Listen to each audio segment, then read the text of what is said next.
কক্সবাজারের উখিয়ায় বাংলাদেশ জামায়াতে ইসলামী উপজেলা শাখার উদ্যোগে এক গণমিছিল অনুষ্ঠিত হয়েছে।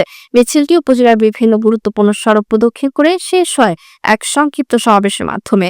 সমাবেশে বক্তব্য রাখেন জেলা জামায়াতের আমির মাওলানা নূর আহমদ আনোয়ারী ও জেলা সেক্রেটারি জাহেদুল ইসলাম।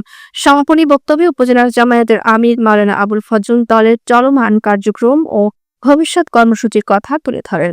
স্থানীয় নেতাকর্মীদের উপস্থিতিতে শান্তিপূর্ণ পরিবেশে শেষ হয় পুরো আয়োজন।